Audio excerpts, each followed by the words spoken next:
Yes, converting to Islam is not necessary for the faint-hearted, because I think moving between two worlds, especially being a white convert, it's likely that the main group you will be interacting with, which are Muslims, are from a different culture.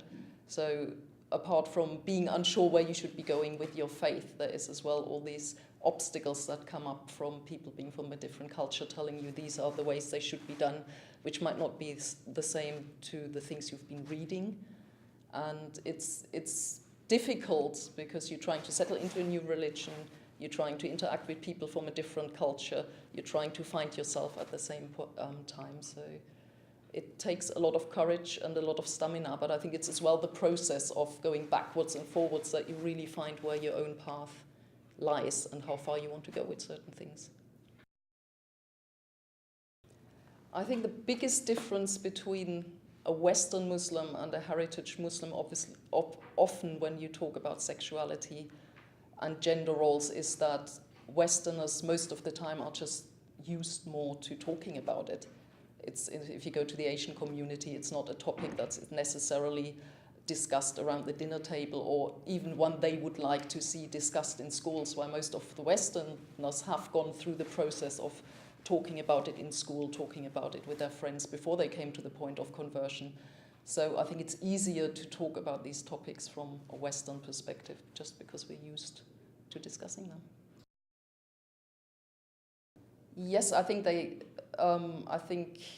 converts can play a kind of bridging role between Muslim communities, heritage communities, and the Western communities, because they kind of dipping into both sides more often. But sometimes maybe it's more a kind of translatory role than a bridging role, and sometimes it can cause more problems than it can solve problems, but I think it definitely makes for a good debate.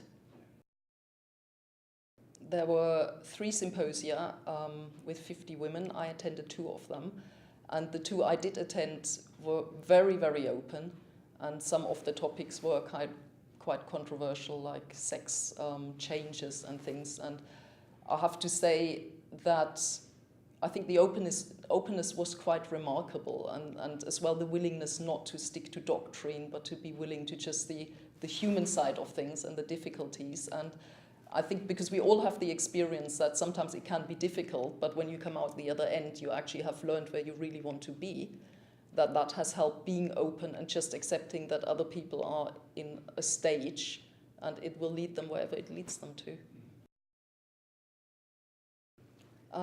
My experience of how I've been treated by the heritage Muslim community is very varied. I mean, some of them are very open.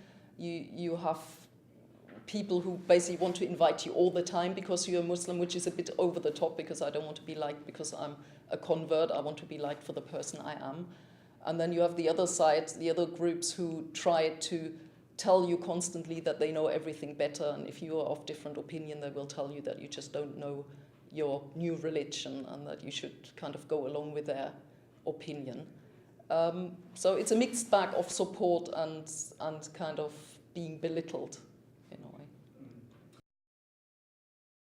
I think reading the report can be beneficial to different groups. It can be beneficial to converts, just to have hope that there are other kind of converts struggling out there, or that are actually support groups or groups that are started. It can be beneficial to the Muslim community, just to make them aware that there is another minority within their group.